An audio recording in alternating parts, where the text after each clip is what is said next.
Bonjour à tous, merci pour l'invitation à ce formidable congrès. Donc, je vais vous présenter tout d'abord l'imagerie des malformations veineuses. Je n'ai pas de conflit d'intérêt. Donc, tout d'abord, il faut bien savoir de quoi on parle. Est-ce qu'il y a que moi qui a un retour ou vous avez aussi un retour? Ok. Ah, ouais, okay. Tu vas sur ton micro. Ok.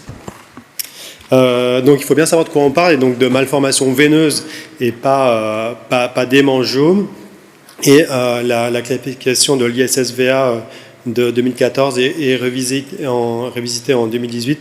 Donc classe bien ces différentes malformations, et donc il faut vraiment éviter de parler d'hémangiome ou de malformations artério-veineuses de MAV, là on va vraiment parler des malformations veineuses. Donc l'imagerie, au niveau de ces malformations veineuses, donc très rarement on peut avoir eu des radiographies, notamment des fois chez les enfants pour rechercher des phlébolites, mais le diagnostic va se faire donc en plus de la clinique avec un diagnostic échographique avec une lésion donc mal limitée, bien compressible, sans flux veineux, enfin Doppler spontané, et des flux qui sont souvent donc veineux provoqués soit par une chasse ou avec un mouvement de la sonde d'échographie. Donc ça, on a un diagnostic donc clinique et échographique.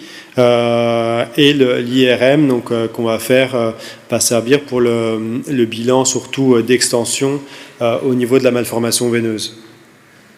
Donc qu'est-ce qu'on fait en IRM? Donc en IRM, on va faire des séquences donc surtout sans injection. On pourra céder des séquences avec injection, mais dans les cas typiques, des séquences sans injection suffisent, donc surtout pour faire le bilan donc de topographie, avec donc ces séquences donc comme ici T2 avec une saturation de la graisse qui permet de bien faire ressortir les veines dilatées et la malformation.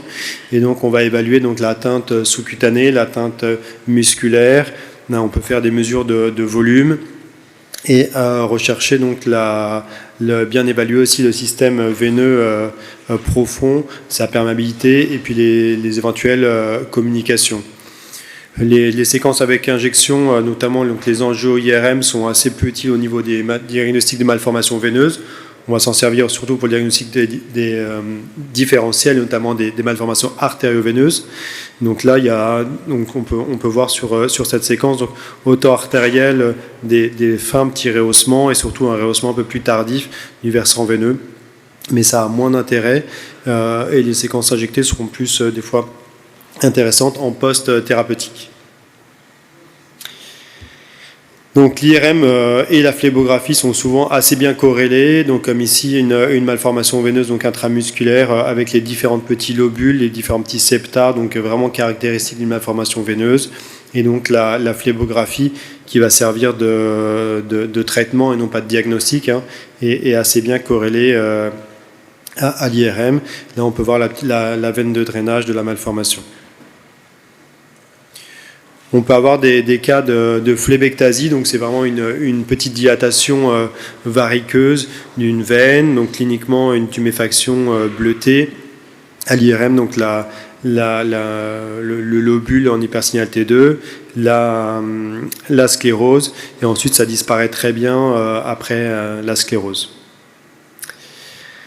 Et alors après, il y a les malformations veineuses donc systématisées aux membres. Alors ça peut être sur des anomalies donc des troncs veineux profonds, donc comme ici une anomalie de la voie profonde avec une atrésie complète des veines fémorales en phlébographie qu'on voit très bien donc en phléboscanner, donc comme a présenté Frédéric, donc des phléboscanners donc avec injection directe de produit de contraste dans une veine du pied, et qui va permettre d'opacifier l'ensemble du réseau veineux, donc là collatéral, et qui confirme l'occlusion, l'absence de système veineux profond, donc du côté gauche.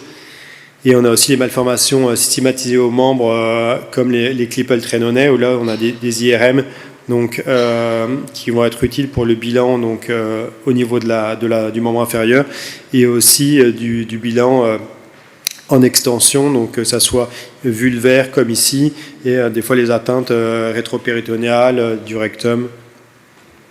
Donc là, on voit très bien l'atteinte circonférentielle et très diffuse de ce Klippel-Trenaunay. Et ensuite, au niveau de l'imagerie post-thérapeutique, donc là, l'échographie, donc en plus de la clinique, va permettre donc d'évaluer donc la diminution de volume. Souvent, on a des diminutions de flux, une malformation qui est plus souvent un peu plus hypoéchogène. Et on peut aussi faire des IRM donc, pour mesurer les volumes avant-après, comme ici, donc avant une sclérose d'une malformation veineuse du genou qui avait quand même diminué, même si la clinique va être le plus important pour le suivi de ces malformations. Et lorsqu'on fait des cryothérapies sur les malformations donc, veineuses localisées qui résistent à la sclérose, on peut, donc comme ici, une malformation avec peu de lac veineux, un contingent graisseux assez important. On trouve la malformation donc, en hypersignal, donc dans le muscle.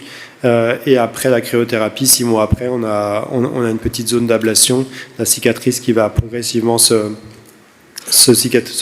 résorber. Et plus du tout de malformation. Donc là, c'est des séquences assez intéressantes après la cryothérapie. Et après, donc l'IRM et l'échographie vont aussi servir à identifier ce que n'est pas une malformation veineuse, donc toutes les tumeurs vasculaires bénignes. Donc là, on va parler de masse.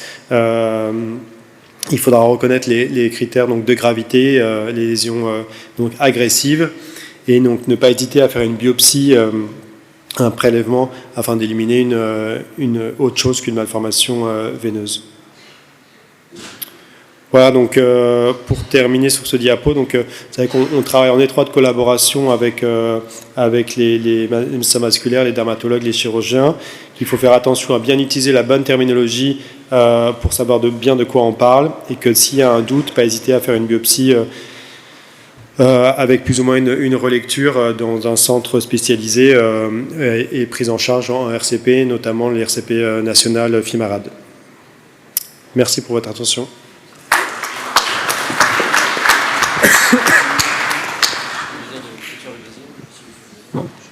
Alors, vous pouvez enchaîner peut-être sur la deuxième présentation, voilà, on fera toutes les questions après. Voilà, parfait. Alors, on m'a demandé de parler de la dernière classification des malformations veineuses. Alors, la dernière, je ne savais pas trop ce que ça voulait dire. Alors, peut-être que j'ai raté la classification de quelqu'un de cette année, mais en tout cas, bon, la bibliographie là-dessus est quand même assez ancienne. Bon, j'espère que j'aurai rien raté. Donc, ce que je disais tout à l'heure, c'est donc la classification de l'ISSVA fait assez référence. Donc, avec là, donc les malformations vasculaires, donc veineuses, qui sont séparées en vascularisation commune, en glomérules veineuses, et après en malformations plutôt syndromiques comme le Bleu Ruber, les malformations veineuses familiales, les intraosseuses, cérébrales et verruqueuses.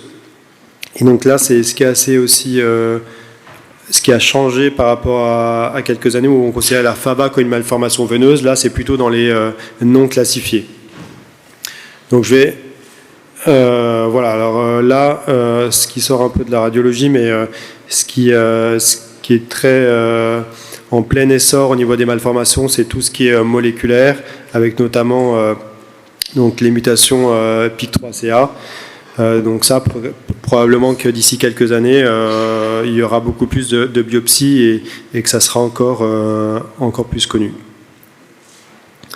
Donc, ouais, au niveau des malformations glomuveineuses, donc là, c'est des malformations un peu différentes, donc qui sont souvent plutôt une masse. Tout à l'heure, on parlait de choses non compressibles, là, ça va plutôt être non compressible, avec des tout petits espaces veineux, comme on peut voir ici, et des patients qui sont très douloureux et sensibles au froid. Donc ça, c'est un diagnostic un peu différent qu'il faut connaître.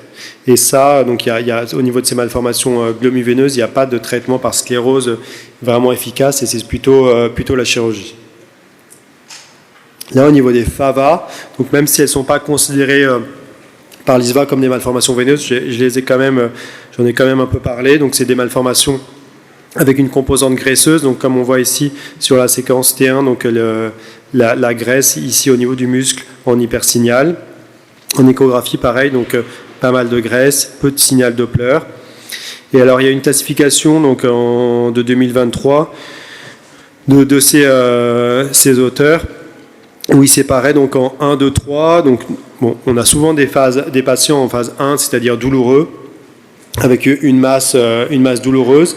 Mais après, c'est vrai qu'on a des fois des patients en stade 2, donc avec une contracture, donc qui limite l'activité, la mobilité. Donc là, où on doit souvent faire, en plus de la cryothérapie, des chirurgies tendineuses. Et alors les formes 3, donc de déformation, ça c'est quand même beaucoup plus rare. Alors la classification de Boston qui est très connue, donc qui permet de différencier donc en 1 à 4 les malformations veineuses, donc en spongiforme, phlébectasique, on le reverra après, donc avec plus de risque d'embolie pulmonaire, de phlébite, les anomalies anévrismales et les anomalies réticulaires.